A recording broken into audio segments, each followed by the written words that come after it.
Masyarakat Dr. Gigi Ihyani, ya, beserta tim yang sudah menyiapkan kegiatan pada hari ini dengan sangat baik.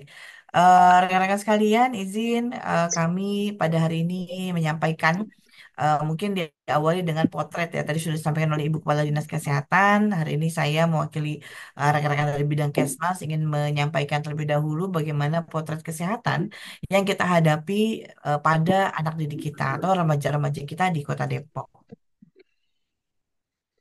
Ya, izin saya share screen. Apakah sudah terlihat? Sudah ya. Baik. Eh, Hari ini kita akan menyampaikan tentang apa eh, yang disebut dengan kampung saya gitu ya. Tadi disampaikan oleh Bu Kadis bahwa kampung saya adalah kampung sehat bebas anemia yang tujuan utama adalah bagaimana kita meningkatkan cakupan konsumsi tablet tambah darah. Bapak Ibu sekalian, saat ini Kota Depok adalah kota yang terus bertumbuh ya. Banyak sekali penduduk ya yang pindah migrasi dari berbagai daerah ke Kota Depok sehingga di tahun 2023 jumlah penduduk Kota Depok sekitar 2,1 juta jiwa dengan usia produktif sekitar 71%, 70,97 ya. Ini menandakan bahwa secara piramida penduduk ini adalah penduduknya tipenya ekspansi piramida penduduknya artinya banyak usia produktif gitu di masyarakat. Dan ini pastinya dengan usia produktif banyak pasangan dan juga memiliki banyak balita ya. Balita tumbuh menjadi remaja dan ini menjadi tantangan tersendiri dalam kesehatan khususnya dalam masalah stunting ya. Dan stunting ini masalahnya tidak hanya di Kota Depok, di Jawa Barat, bahkan nasional, bahkan juga global ini menjadi isu yang harus kita tuntaskan. Dan Depok sangat serius untuk menyelesaikan permasalahan stunting ya ditandai dengan salah satu indikator kinerja yang dituangkan dalam RPJMD adalah bagaimana Depok bisa menurunkan angka stunting di Kota Depok ini begitu. Dan salah satu OPD yang diamanahkan untuk menyelesaikan masalah stunting salah satunya adalah Dinas Kesehatan ya. Bapak Ibu sekalian pastinya untuk pembangunan kesehatan tidak bisa tenaga kesehatan saja, tidak bisa tenaga yang ada di Dinas Kesehatan saja, namun harus kolaborasi dengan siapa? Di antara dengan Bapak Ibu sekalian ya, di masyarakat, dari akademisi, kemudian juga dari sekolah dan juga dari PKK ya, posyandu dan seterusnya. Yang kita bisa lihat bicara stunting tadi Bu Kadi sudah menyampaikan ini harus dari hulu. Siapa itu yang di hulu? Adalah remaja. Kalau dulu ya Bapak Ibu, mungkin kita haid perempuan ini haid usia 15, 16 tahun begitu ya. Kalau sekarang banyak sekali anak-anak kita itu sudah haid umur 9, 10 tahun. Artinya apa? Ini beresiko. Kenapa? Kalau dia haid, menstruasinya cukup banyak dan ini beresiko anemia. Ditambah konsumsi ya, makanan gizi seimbang kita seperti apa anak-anak kita ya. Senangnya makanan yang eh, seblak gitu ya, aci, cimol, cilok dan seterusnya. Ini juga menjadi tantangan kita dan pada hari ini kita dapatkan masalahnya adalah anemia di remaja putri Kota Depok tahun 2022 itu ada sebesar 42,93%. Dan di tahun 2023 turun sedikit menjadi 36,34%. Targetnya kalau dari WHO idealnya di bawah 30%. Jadi kita masih PR nih. Dan bahkan di antaranya ada yang anemia berat. Anemia berat itu di bawah 8 mg per desiliter. Di Kota Depok tahun 2023 masih ada 1,52% remaja kita yang anak SMP SMA yang kita periksa itu masih mengalami anemia berat ya. Dan kalau kita lihat tingkat kepatuhan mereka mengonsumsi tablet tambah darah ini juga masih cukup rendah ya karena harus perlu kita tingkatkan di tahun 2023 itu di 61,5%. Sejak 2017 hingga 2023 itu kita belum pernah mencapai 75%. Bahkan tahun ini targetnya 90% remaja putri kita harus konsumsi TTD. Nah, ini permasalahan yang harus kita hadapi ya. Di sisi lain konsumsi TTD-nya tidak teratur, di sisi lain pembiasan makanan gizi seimbang belum menjadi pola hidup gitu. Dan juga dampaknya anemia kita juga masih cukup tinggi meskipun anemia tidak melulu bicara karena kekurangan zat besi. Bisa juga kan yang lain, tapi sebagian besar karena kekurangan zat besi karena tadi perilaku. Dan ini kalau kita dibiarkan maka akan berdampak pada apa? Pada angka kejadian stunting dan juga pada kejadian stunting-stunting baru di masyarakat. Yang kita ketahui stunting ini dampaknya luar biasa ya, khususnya untuk produktivitas bangsa. Bagaimana kita akan mencapai Indonesia Emas 2045 jika dari hulunya tidak kita tuntaskan. Ya. Bapak Ibu sekalian, kami juga sampaikan tentang hasil pemeriksaan kesehatan anak SD, SMP, SMA, dan sederajat ya di tahun 2023. Untuk 2024 kita masih proses begitu. Di 2023, Bapak Ibu sekalian, untuk anak SD. Anak SD sangat kurus 5,2%, yang kurus 9,1%. Jadi yang sangat kurus dan kurus itu sekitar 14% dari anak-anak kita. Yang gemuk juga ada di 6,5% dan yang obesitas ada di 1,4%. Ya, ini yang tertinggi adalah kurus dan sangat kurus. Bagaimana di anak SMP? Anak SMP juga tidak jauh berbeda ternyata. Ya, yang sangat kurus 2%, yang kurus 11,1%. Sehingga yang kurus dan sangat kurus itu ada di sekitar 13-an persen. Ya.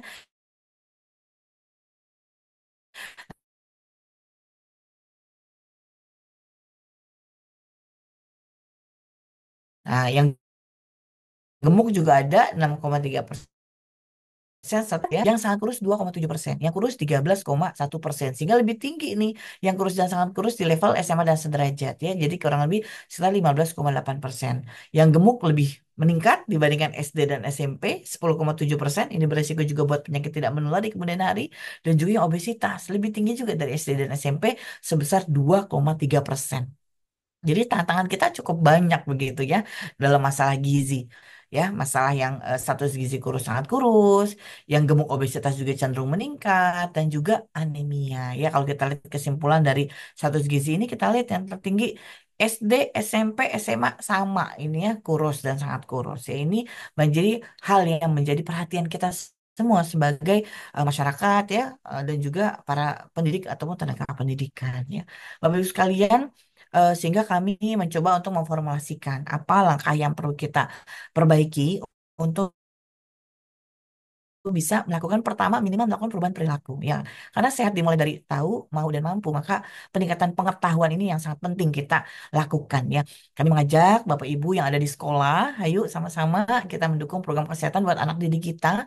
Sejatinya pemenuhan hak kesehatan tidak hanya eh, yang harus dilakukan oleh tenaga kesehatan saja, tapi oleh kita semua gitu ya, buat tenaga pendidik, pendidikan juga, masyarakat, keluarga begitu. Pengetahuan ya. Jadi kegiatan di sekolah dengan adanya TPU KSM gitu, kita ada pelayanan kesehatan, pendidikan kesehatan, dan menciptakan lingkungan yang sehat di sekolah. Itu menjadi kewajiban kita semua ya. Jadi pengetahuan pengetahuan ya melalui webinar ini, terima kasih, nanti Mbak Dini akan banyak bercerita bagaimana kita lakukan supaya anak-anak kita, remaja kita ini glowing, no anemia gitu ya.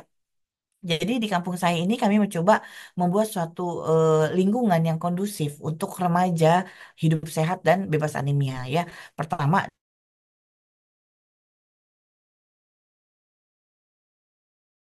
dari lingkungan sekolah pastinya deh. Ini sudah berlangsung atur, belum rutin ya. Hari kami yang hari di sini sudah rutin ya. Mungkin perlu ditetapkan juga hari khusus konsumsi TTD, minum bersama gitu ya saat aksi bergizi, apakah setiap Jumat pagi atau mungkin silakan disesuaikan ya. Sudah ada di lingkungan sekolah yang sangat bagus konsepnya, namun memang perlu kita optimalkan implementasinya. Nah, yang kedua adalah kita harus mengoptimalkan di kelompok keluarga ya. Kalau orang tuanya, ibunya mungkin tidak bisa menyiapkan, ya mungkin tidak bisa menyiapkan bukan karena masalah uang gitu, tapi bagaimana pembiasaan ya. Karena biasanya orang tua ya yang penting anak kenyang gitu ya, sehingga makanan yang diberikan makanan yang eh, banyak mengandung karbohidrat saja ya, misalkan ya mie gitu ya. Atau mungkin makanan di sini tidak variasi gizi seimbang ya, nasi lauknya bihun ditambah gorengan tempe gitu ya, itu cukup banyak karbohidratnya, sementara proteinnya yang untuk dibutuhkan saat masa pertumbuhan ini masih belum optimal.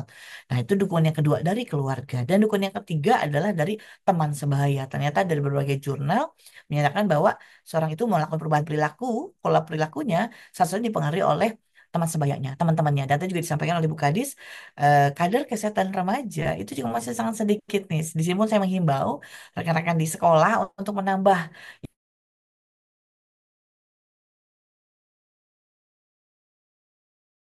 remaja-remaja yang melatih kader kesehatan remajanya. Agar apa?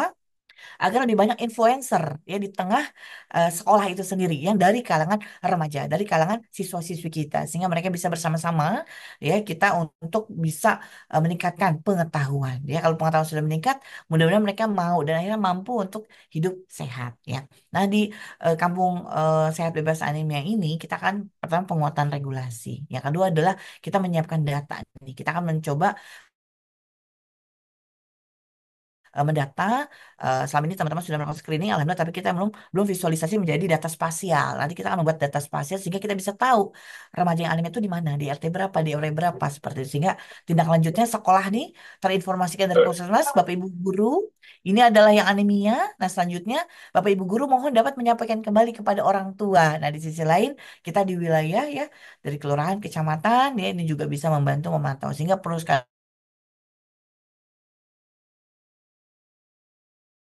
data ya. Duta saya ini dari para remaja yang tidak hanya di sekolah, tapi juga di wilayah. Kita kolaborasi dengan forum anak, forum genre, mungkin Saka Bakti Husada atau PMR ya. Kita ajak kolaborasi sebagai influencer di wilayah teman sebayanya. Kemudian kelompok pendukung. Kelompok pendukung ini terdiri dari para kader yang memang tergabung di PKK atau mungkin di Pokja 4 atau di meja. Ternyata ibu-ibu yang memiliki remaja belum cukup terinformasikan untuk bisa melakukan edukasi dan juga memberikan menyiapkan makanan gizi seimbang di rumah ya. Kemudian media edukasi, salah satu kita akan membuat ini chatbot ya untuk memudahkan konsultasi dan juga ada kalkulator anemia. Nanti terintegrasi pada aplikasi Depok Single Window, di mana kalkulator ini akan kita masukkan data, kemudian jenis kelamin, berapa kadar HB-nya, dan akan keluar. Ini masuknya apa nih? Anemia atau enggak gitu. Kalau anemia, anemia ringan sedang berat. Terus harus gimana nih kalau sudah ketahuan anemianya ringan, sedang atau berat? Seperti itu. Dan juga rujukan. Kita saat ini juga kerjasama dengan rumah sakit, diantaranya RSUD kisah lebih lanjut. Jika mereka ada yang anemia ringan sedang berat, khususnya sedang berat, kita rujuk ke puskesmas. Kemudian perlu dilakukan pemeriksaan lebih lanjut, dirujuk ke rumah sakit untuk diidentifikasi apakah ini murni karena kekurangan zat besi saja atau anemia yang lain. Nah, itu kita kolaborasikan ya. Kita juga ada No Anemia Center, itu ada di Posma ya Posmat ya dan juga para kader posyandu yang belum memiliki layanan untuk remaja posyandu remaja, ayo sama-sama kita tingkatkan karena saat ini baru sekitar 157 dari 928 RW se-Kota Depok sehingga akan lebih mendekatkan ya pelayanan buat remaja dan juga Moyanemia ini yang mobile yang kita kunjungi buat mereka-mereka yang tidak terakses pelayanan baik itu dari sekolah melalui aksi bergizi ataupun di wilayah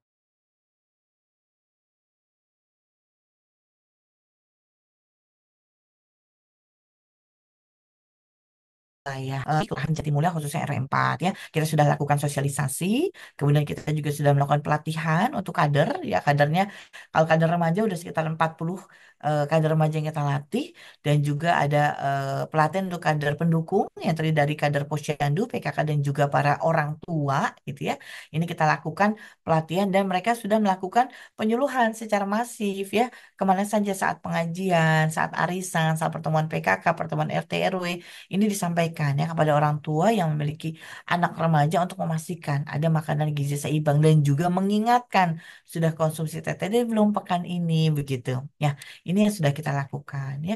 Kita juga sudah melakukan No Anime Center di wilayah kalau di sekolah kegiatannya aksi bergizi, tapi kalau di wilayah kita sebutnya No Anime Center. Di situ ada senam bersama, ada edukasi, ada screening dan screen nggak cuma anak perempuan, kapasitas parunya apakah ada kandungan karbon monoksidanya atau tidak, itu menandai dia tuh perokok atau bukan gitu ya. Kondisi paru sudah cukup buruk atau belum seperti itu ya. Dan kita penyediaan media-media KIE untuk memudahkan informasi tersampaikan secara baik kepada khususnya remaja ya. Nanti ada chatbot dan juga kalkulator ini yang insya Allah masih dalam proses, mudah-mudahan tidak lama lagi kita akan launching ya. Sehingga harapan kami dengan adanya kegiatan yang kolaboratif ini tidak jadi kampung saya tapi juga kegiatan di sekolah melalui ASI bergizi, kemudian kegiatan-kegiatan lain di wilayah dan pastinya membutuhkan kolaborasi dari Bapak Ibu sekalian yang hadir di sini. Nanti apa yang harus kita lakukan nanti Bu Dina yang akan menyampaikan lebih detail sebagai narasumber ahli kita hari ini. Ya, harapan kita nanti akan mewujudkan remaja yang sehat, remaja yang bebas anemia dan pada akhirnya bisa mewujudkan zero new stunting. Tidak ada lagi stunting baru dan insya Allah tercapai Indonesia Emas 2045. Khusus di Kota Depok bisa mewujudkan Depok yang sehat, Depok yang maju, berbudaya dan sejahtera. Baik, mungkin demikian Bapak Ibu sekalian yang dapat kami sampaikan sebagai pengantar gitu ya untuk apa itu kampung saya dan juga kami mendorong kegiatan aksi bergizi di wilayah nanti lebih detail akan disampaikan oleh narasumber kita Ibu Nurudina Rahmawati. Demikian yang saya sampaikan. Terima kasih atas perhatian Bapak Ibu sekalian. Mohon maaf jika ada yang tidak berkenan. Saya tutup. Assalamualaikum warahmatullahi wabarakatuh. Waalaikumsalam Waalaikumsalam warahmatullahi warahmatullahi wabarakatuh. wabarakatuh. Kasih Ya dok. baik, terima kasih kepada Dokter Zakiah, Magister Kesehatan Masyarakat atas pemaparan kampung saya sehat bebas anemianya. Sebelum beranjak ke agenda selanjutnya, saya ingatkan kembali kepada para peserta untuk melaksanakan presensi dan mengganti virtual background-nya seperti yang tertera di kolom chat. Agenda selanjutnya adalah pemaparan dari narasumber. Narasumber kali ini merupakan salah satu dosen di FKM UI, yaitu Ibu Nurul Dinas, Sarjana Gizi, Magister of Science. Baik, langsung saja kepada Ibu Nurul Dinas, Sarjana Gizi dan Magister Sains, dipersilahkan. Bismillahirrahmanirrahim. Assalamualaikum warahmatullahi wabarakatuh. Waalaikumsalam warahmatullahi wabarakatuh. Selamat pagi Bapak dan Ibu yang terhormat, Dokter Kici. Terima kasih ya atas kepercayaannya untuk mengundang kembali kami dari Departemen Gizi Fakultas Kesehatan Masyarakat Universitas Indonesia karena satu rumah ya sama Dokter Kiki ya. Jadi sering main kita. Terima kasih. Sekali lagi Dokter Kiki yang terhormat tentu juga Ibu Kadinkes, Ibu Dokter Mari dan juga Pak MC. Ada Mas Agung, terima kasih atas perkenalannya. Sekali lagi, Bapak dan Ibu, ingin memperkenalkan diri. Bapak dan Ibu bisa memanggil saya Dina. Saat ini saya mengajar di Departemen Gizi Fakultas Kesehatan Masyarakat Universitas Indonesia. Dan pada kesempatan kali ini, saya mendapatkan amanah untuk menceritakan, berarti menceritakan saja mungkin ya Bapak dan Ibu, mengenai seluk-beluk anemia pada remaja. Dan mungkin Ibu yang sambil share screen. Karena kita cerita-cerita aja nih Bapak dan Ibu, jadi jika ada hal-hal yang kiranya ingin ditanyakan, mungkin langsung saja entah raise hand ataupun menyalakan mikrofon, langsung dipotong atau Bapak dan Ibu bisa menaruh pertanyaan di kolom chat. Terima kasih. Layar saya sudah muncul, Mas Agung. Sudah, Ibu. Terima kasih. Selanjutnya, Sabri Wasrali Amri, Wakil Kedepan Koli.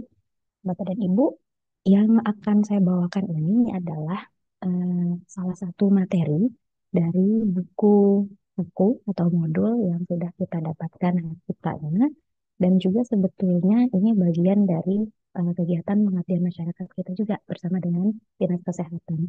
Di sini juga saya rasa ada Ibu Widanteti ya. Nah, Bu Widanteti juga kemarin terlibat untuk kegiatan pengabdian masyarakat kita mengenai remaja sehat bebas anemia di Kota Depok. Ini salah satu medianya. Satu lagi kita punya game online, Bapak dan Ibu. Jadi nanti teman-teman siswa dan siswi juga bisa memainkan game untuk dalam rangka belajar sebenarnya ya tentang konsep anemia. Tapi pada kesempatan kali ini kita mau bahas tentang teori dari anemianya dulu. Baik, saya tidak sendiri menulis buku ini. Yang tentunya menjadi guru saya adalah Profesor Dr. Endang Ahadi, MPH Dr. PH. Beliau merupakan guru besar di Fakultas Kesehatan Masyarakat UI dan merupakan ibu dari konsep 1000 hari pertama kehidupan, kira-kira begitu di Indonesia. Baik, ada beberapa hal yang mungkin kita bahas, mulai dari kita mengenal dulu siapa itu remaja. Ini kita kelompokkan menurut WHO ya, WHO pada Ibu, Badan Kesehatan Dunia. Dan mungkin akan berbeda lagi kalau kita kategorikan berdasarkan Kementerian Kesehatan gitu ya. Ini kita juga ingin mengenal apa itu anemia, juga. Kalau di beberapa wilayah tuh masih ada ya, saya rasa. Dan kalau kita main, jangankan ke daerah yang agak jauh dari ibu kota. Ini masih di ibu kota, pengalaman saya melakukan pengabdian masyarakat yang sama di Kepulauan Seribu, itu angka pernikahan dini dan kehamilan remajanya juga sangat tinggi. Jadi ini tentu akan menjadi eh, masalah ya yang harus kita perhatikan bersama. Apalagi dari paparan dokter Kiki tadi, status gizi anak-anak sekolah kita tuh masih perlu diperbaiki. Bagaimana dengan kalau mereka pun harus hamil begitu, di mana kebutuhan gizinya pasti tentu akan jauh bertambah. Kemudian kita akan bahas kalau begitu bagaimana gaya hidup sehat untuk remaja. Baik, kita mulai dulu. Pertama, definisi remaja. Menurut World Health Organization atau WHO tahun 2022, remaja itu adalah mereka yang berusia 10 sampai 20, maaf, 10 sampai 19 tahun begitu. Dan remaja ini adalah titik yang krusial ya, di mana mereka itu beralih dari anak-anak menuju dewasa. Ini fase yang menurut saya sangat butuh perhatian karena tadinya mereka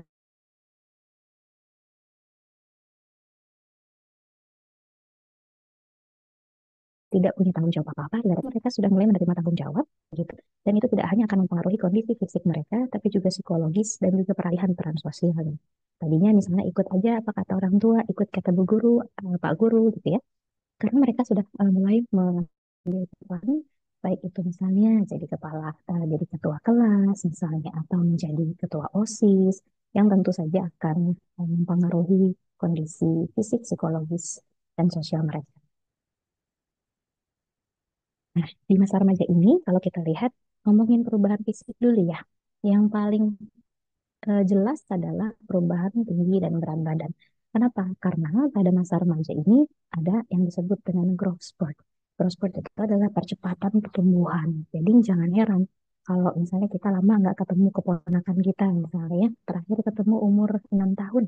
Sekarang anaknya udah umur misalnya 11 tahun. Wah, itu tingginya mungkin udah jauh sekali dari yang terakhir kita ketemu gitu.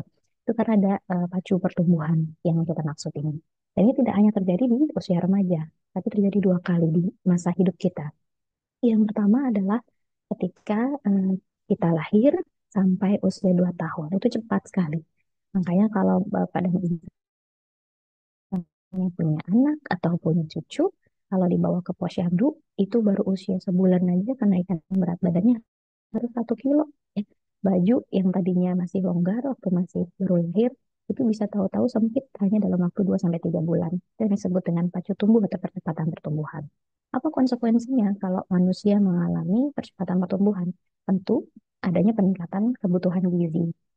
Nah, kalau peningkatan kebutuhan gizi ini tidak didampingi dengan pemenuhan yang sesuai, maka tentu akan terjadi masalah gizi di sana.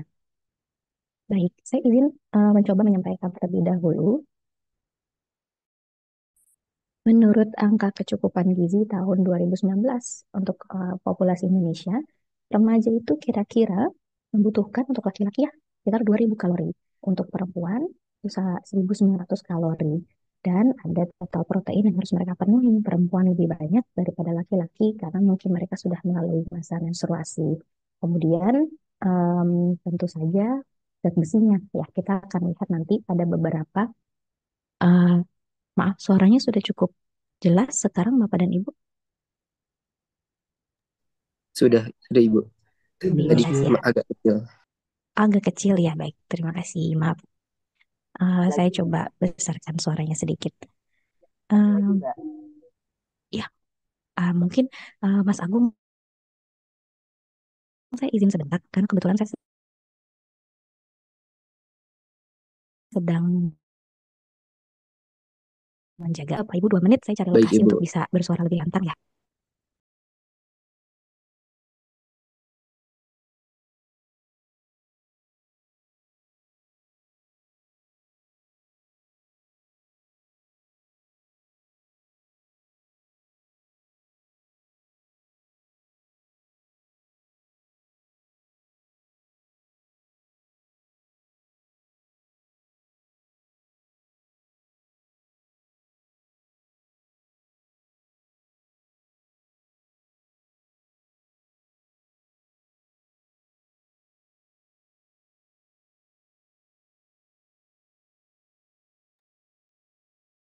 Izin mengingatkan untuk para peserta, jangan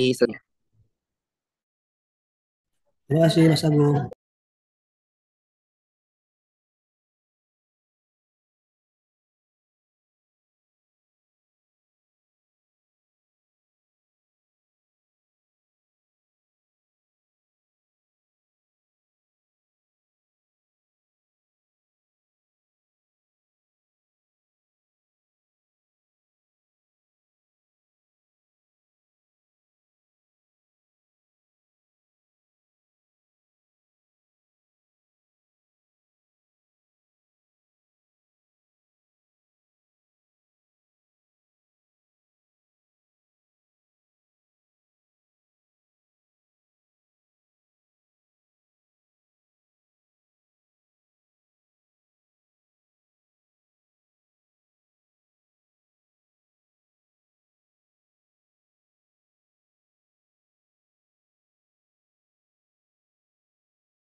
ya sekali lagi saya ingatkan bila mana memang nanti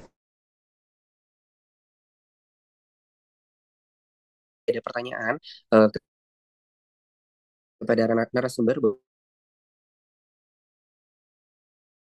boleh Sekarang suaranya sudah cukup terdengar, Jelas, Bapak Bu Ibu? Dina. sudah Ibu. Jelas? Baik, terima kasih, Bapak dan Ibu. Mohon maaf, kita izin lanjut ya.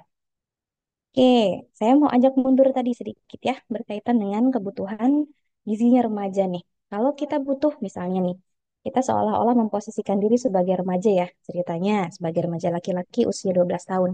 Kita butuh 2000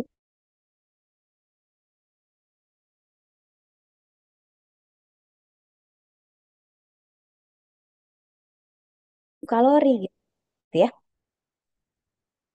Tapi bagaimana gizi spill nih? Biasanya anak kita sukanya makan apa nih? Sayur kah atau seblak ya? Gitu. Biasanya lebih banyak orderan di GoFood tuh kalau dilihat ya, itu seblak, kemudian fast food gitu ya. Jadi sudah ada juga data dari baik itu kata data maupun ada beberapa surveyor itu yang secara formal maupun informal mengkoleksi data. Kira-kira apa sih yang banyak dipesan oleh anak-anak kita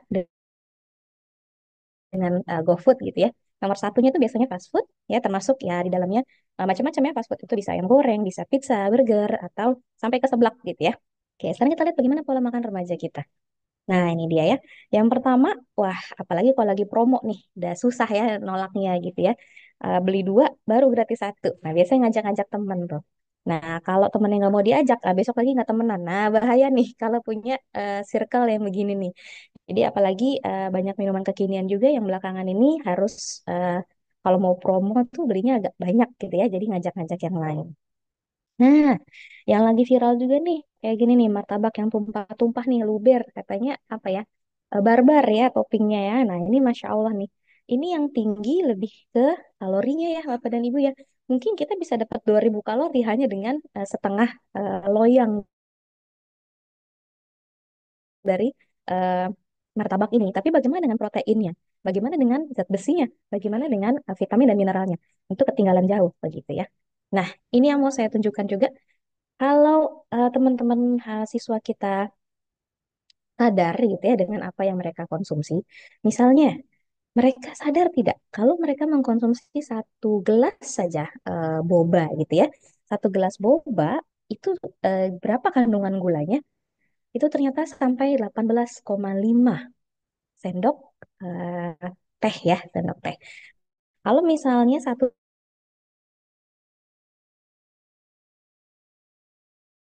sendok teh itu ini sudah menghabiskan 6 sendok makan dalam satu gelas boba, 6 sendok makan. Ada yang tahu mungkin Bapak dan Ibu kira-kira berapa ya rekomendasi asupan gula kita untuk satu hari?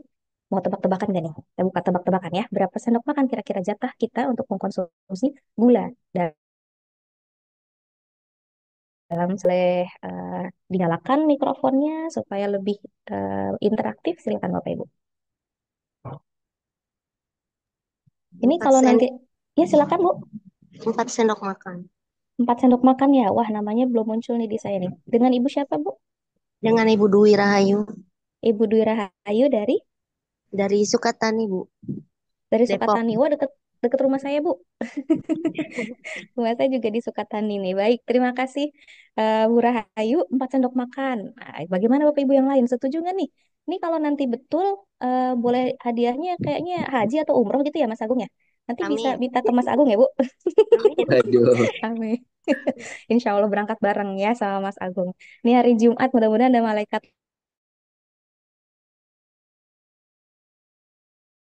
lewat nanti bilang 4 sendok makan. Kemudian Bu Tri juga nih dari SMK Tri Sukses Depok Bu Umi ya, 4 sendok makan. Bu Rani 2. Kata Bu Erdina 50 gram sehari. Iya, luar biasa nih. Jawabannya betul ya Bapak dan Ibu. Jatah kita sehari itu 4 sendok makan untuk gula. Nah, kalau 1 kali makan boba, minum deh, minum boba, itu bisa 6 sendok makan. Berarti kudunya kita puasa sampai 1,5 hari ke depan ya, Bapak Ibu ya. Jadi kita baru batal kalau misalnya sekarang minum boba, sekarang hari apa sih? Jumat ya. Berarti hari Sabtu sore. Nah, itu baru boleh batal tuh. Kita baru ngomongin gula doang, Bapak dan Ibu. Padahal kita belum memenuhi proteinnya. Atau emang di boba ada protein gitu ya. Eh, Tentu terbatas ya, walaupun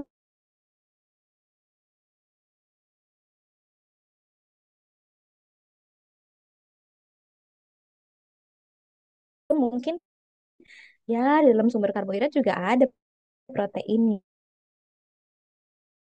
Seperti Sema Islam An-Nizomiyah nih mungkin berlima bisa berangkat umroh ya bersama Mas Agung insya Allah.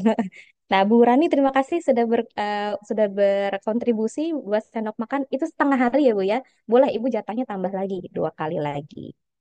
Oke, kemudian berikutnya, iya, ini yang viral nih. Untungnya tadi Dokter Kiki sebut ini seblak ya Bapak dan Ibu. Cuman seblaknya emang agak lain gitu ya. Sampai ada filmnya tuh agak lain. Makannya di atas cobek langsung gitu ya. Terus segaban-gaban ini disebut dengan makan barbar ya. Sekarang tuh teman-teman tuh lagi makan apa sih namanya mukbang ya, ngikutin teman-teman Korea gitu ya. Tapi yang kita makan agak berbeda ya. Ini kerupuk aja gitu. Kalau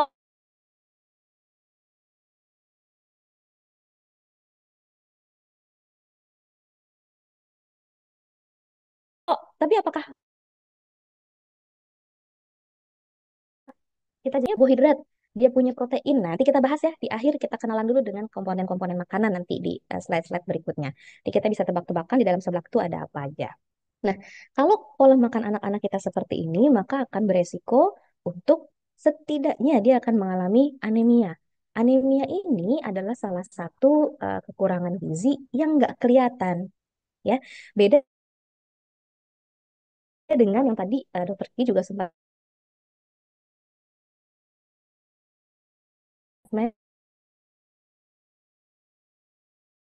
mention tuh gizi. Tadi Dokter Kiki sebut ada kurus, ada pendek, misalnya itu kekurangan gizi yang sifatnya kelihatan atau kekurangan zat gizi makro. Nah, kalau ASA terlihat sebetulnya ada wujud lemas, letih, lesu gitu ya. Bisa jadi, tapi sebetulnya itu adalah gejala kalau anemianya sudah semakin berat gitu ya. Tadi Dokter Kiki sebutin datanya bahwa ada loh masih anak-anak kita tuh yang sampai anemianya berat. Padahal sebelum terjadi anemia, itu cadangan zat besi dalam tubuh kita yang disebut dengan ferritin itu juga sudah hilang, berkurang dulu dan itu nggak kelihatan kalau tidak cek lab ya. Jadi kita mau tahu apa sih anemia itu dan dampaknya untuk remaja seperti apa. Oke, jadi kalau boleh dibuat gambaran secara umum, anemia adalah salah satu masalah gizi yang tidak hanya merugikan kesehatan individu, tapi juga bisa sampai ke level negara. Bayangkan Bapak dan Ibu, Prof. Endang, guru saya, beliau memperhatikan dan juga sudah ada studinya. Jadi kalau beliau ke bandara itu, beliau melihat ras tertentu itu kerjanya lebih cepat daripada ras yang lain, gitu ya. Kalau orang Indonesia tuh katanya kalau ngelap kaca tuh mungkin 1 meter ya, 1 meter kaca gitu. Tapi ada ras negara lain misalnya, ya, mungkin di luar Indonesia pokoknya. Itu cepat mereka kerjanya. Nah itu salah satu indikator bahwa kondisi kesehatan kita tuh tidak baik-baik saja, sehingga produktivitas kerjanya juga akan menurun. Ada studi yang membuktikan juga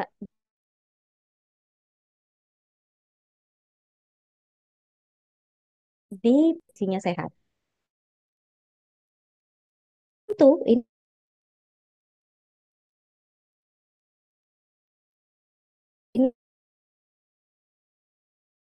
akan berpengaruh ke penghasilan ya, dengan kurangnya kadar hemoglobin. Jadi bukan kurangnya nggak simple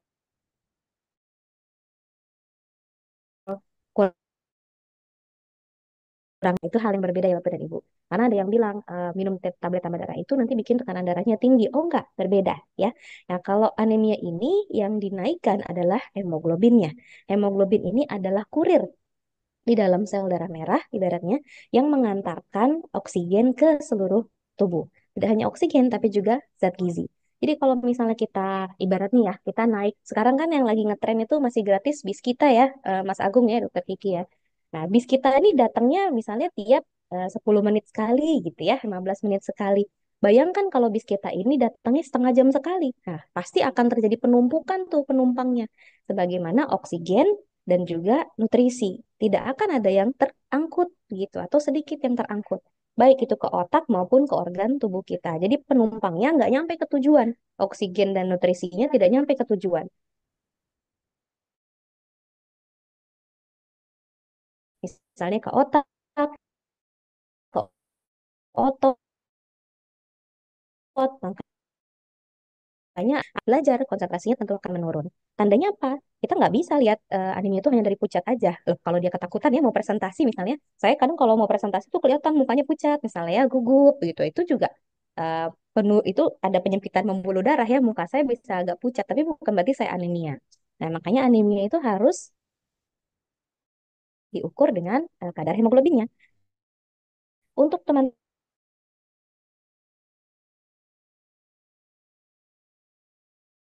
perempuan itu di bawah 12 gram per desiliter. Maka saya tidak bisa pakai kadar hemoglobin yang ini. Saya pakai angka 11 karena cairan tubuh saya sedang bertambah. Jadi wajar kalau agak beda sedikit kadar hemoglobinnya gitu. Nah, di Indonesia itu satu dari 4 remaja putri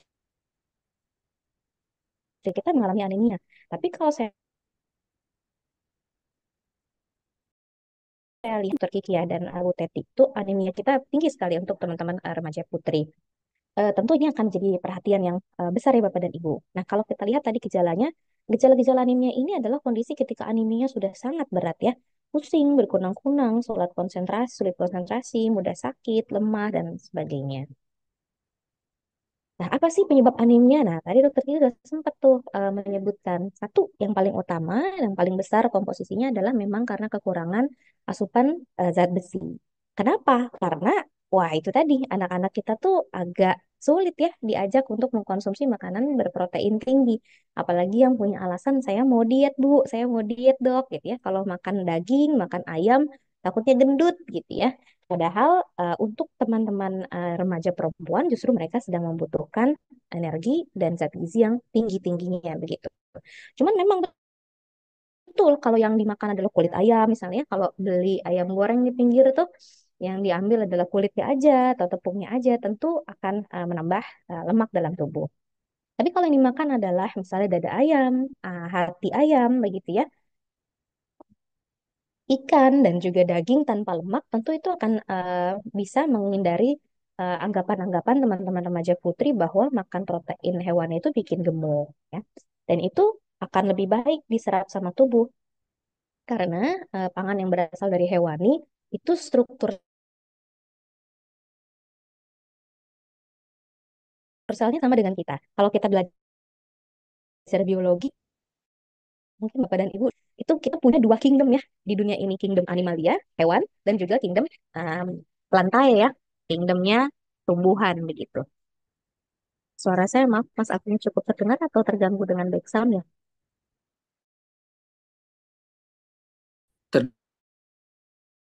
Dengar Ibu, terdengar. Masih terdengar. Alhamdulillah. Terima kasih. Baik. Nah, ini yang saya suka sampaikan ke teman-teman mahasiswa. Kenapa ya kita masuknya ke keluarga mamalia, kita menyusui itu masuknya ke hewan sebetulnya. Makanya kalau ada jokes, misalnya ada bercandaan, kalau manusia tidak mempunyai akal, nah itu disebut dengan hewan katanya gitu.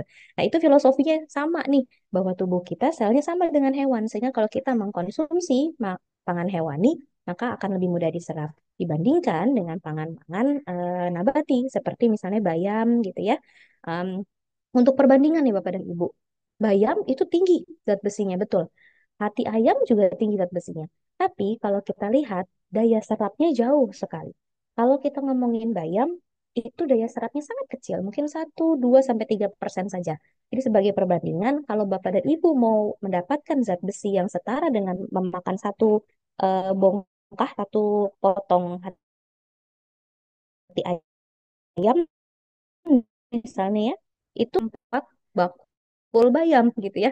Nah ini kita pernah kan nih makan 4 bakul bayam gitu ya, kecuali kita Popeye ya. Kalau Popeye itu makan satu kaleng bayam aja udah cukup berenergi gitu ya untuk apa namanya ngelempar kapal gitu ibaratnya. Jadi memang ada eh, teorinya betul.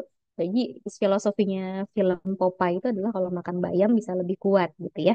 Tapi kalau di secara eh, apa namanya saintifiknya penyerapan zat besi eh, yang berasal dari produk nabati, boba misalnya ya, boba itu kan dari milk tea ya, susu dan teh, atau minumnya ke kopi atau makan coklat. Nah, ini luar biasa karena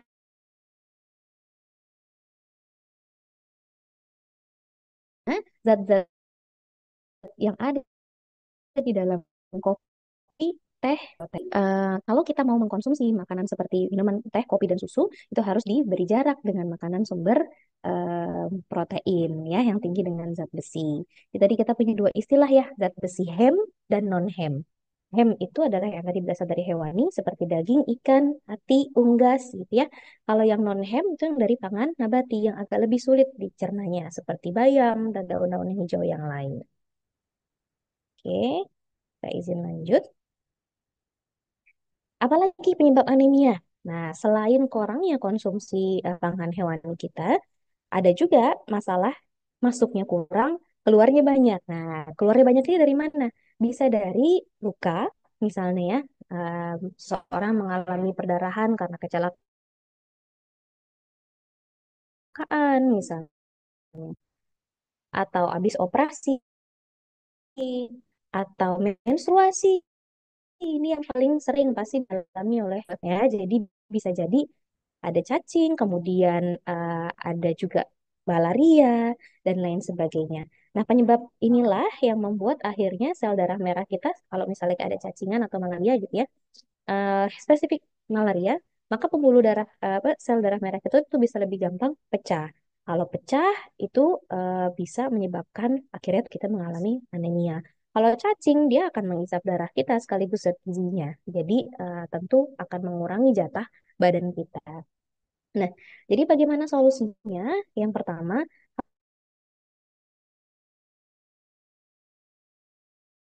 kalau Bapak dan Ibu mau atau teman-teman siswa mau mengkonsumsi, maka konsumsilah dengan makanan atau minuman yang tinggi dengan vitamin C ya.